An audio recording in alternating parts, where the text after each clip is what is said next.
إن الحمد لله وحده والصلاة والسلام على من لا نبي بعد أما بعد أعوذ بالله من الشيطان الرجيم بسم الله الرحمن الرحيم والعصر إن الإنسان لفي خسر إلا الذين آمنوا وعملوا الصالحات وتواصوا بالحق وتواصوا بالصبر।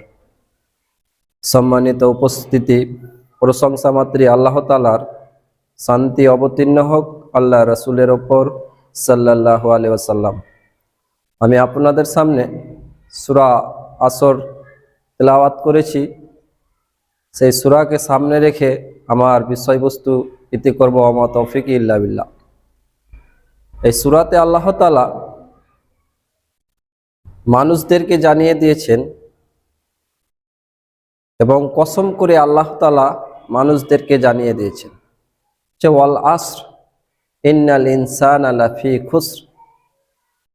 যে আল্লাহ তাআলা আসরের কসম করে মানুষদেরকে সময়ের কসম করে আল্লাহ তাআলা জানিয়ে দিয়েছেন যে নিশ্চয়ই মানুষ ক্ষতির ভিতরে নিমজ্জিত। এবার সাধারণত যদি আমরা দেখি তো আমরা কাদেরকে ক্ষতির ভিতরে ভাবি? যারা সালাত আদায় করে না, যারা সিয়াম পালন করে না, যারা কোরআন তেলাওয়াত করে না, আমরা শুধু তাদেরকেই হয়তো ক্ষতির ভিতরে দেখি। কিন্তু কেউ যদি সালাত আদায় করে তারপরেও সেই কিন্তু ক্ষতির ভিতরে রয়ে গেছে। এটা কিভাবে? কেন, যেহেতু সালাত আদায় করার পরে যদি সেই গীবত করে, সালাত আদায় করার পরে যদি সেই চুগলখড়ি করে, তাহলে কি সেই ক্ষতির ভিতরে নয়? সেও ক্ষতির ভিতরে নিমজ্জিত রয়েছে। বলছে পৃথিবীর বুকে যত মানুষ রয়েছে সবাই ক্ষতির ভিতরে নিমজ্জিত, কিন্তু তারা নয় সে যারা ইল্লাল্লাযিনা আমানু, যারা ঈমান এনেছে, আল্লাহকে এক বলে স্বীকার করেছে, তারা নয়। ওয়া আমিলুস সলিহাত, যারা সৎ কাজ করে, তারা নয়। ওয়া তাওয়াসাউ বিল হক, যারা হক কথা বলে, তারা নয়। ওয়া তাওয়াসাউ বিস সবর, যারা ধৈর্য ধারণ করে, তারা বাদে যতগুলি পৃথিবীতে লোক রয়েছে তারা সবাই ক্ষতির ভিতরে নিমজ্জিত।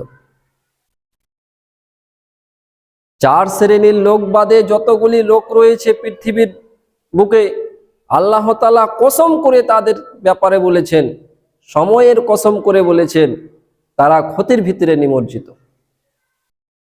আর আজকে আমরা মুসলমান সমাজ হয়েও, মুসলমান মানুষ হয়েও আমরা কিন্তু অনেক বক্তব্য শুনি, অনেক খুতুবার মাধ্যমে শুনি, জালসাতে শুনি, কিন্তু সেটাকে মানি না। কিন্তু আল্লাহ তাআলা আমাদেরকে সময়ের গুরুত্ব দিতে গিয়ে, সময়ের গুরুত্ব বুঝাতে গিয়ে আল্লাহ তাআলা কসম করে আমাদেরকে জানিয়ে দিয়েছেন। অনুরূপ যদি আমরা উদাহরণ দিতে যাই তাহলে বুঝতে পারবো যে আমরা যদি কাউরির কিছু হয়তো নিনি, কিন্তু আমাকে হয়তো দোষারোপ সাব্যস্ত করছে, তো আমরা কি করি? সেখানে কসম খেয়ে থাকি। তো অনুরূপ আমরা বিশ্বাস জাগাবার জন্য কসম খেলাম, কিন্তু কসম একমাত্র আল্লাহ তাআলার খেতে হবে, হ্যাঁ, অন্য কাউরের কসম খাওয়া যাবে না। তো আল্লাহ তাআলা আমাদের সময়ের গুরুত্ব বুঝাতে গিয়ে, সময়ের গুরুত্ব বুঝাতে গিয়ে আল্লাহ তাআলা মানে কসম করেছেন বিশ্বাস জাগাবার জন্য, কি মানুষ বিশ্বাস করে। আর আজকে মানুষ শোনার পরেও সেটাকে আমল করে না।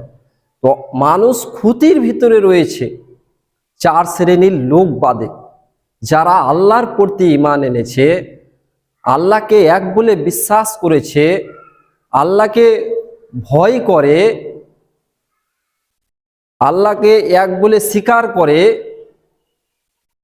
তারা বাদে যতগুলি পৃথিবীতে লোক রয়েছে তারা ক্ষতির ভিতরে রয়েছে। অনুরূপ যারা সৎ কাজ করে তারা বাদে, এবার সৎ কাজ করে, যেমনি সালাত আদায় করা সৎ কাজ, লোককে হয়তো সলাত আদায়ের জন্য বলা এটা সৎ কাজ, সত্য কথা বলা সৎ কাজ, তো সেই সৎ কাজ করে তারা বাদে যতগুলি পৃথিবীতে লোক রয়েছে সবাই ক্ষতির ভিতরে নিমজ্জিত। আর কারা বাদে? যারা কি করে হক কথা বলে। হক, আজকে সমাজের বুকে যদি কেউ হক কথা বলে অনেক বিপদ নেমে আসবে, অনেক দুঃখ নেমে আসবে, অনেক কষ্ট আসবে। তখন বলছে ওয়াতাওয়াসাউ বিসবর, যখন সেই ধৈর্য ধারণ করে, হকের দাওয়াত দেয় এবং ধৈর্য ধারণ করে, এই চার শ্রেণীর লোক বাদে যতগুলি পৃথিবীতে লোক রয়েছে সবাই ক্ষতির ভিতরে নিমজ্জিত।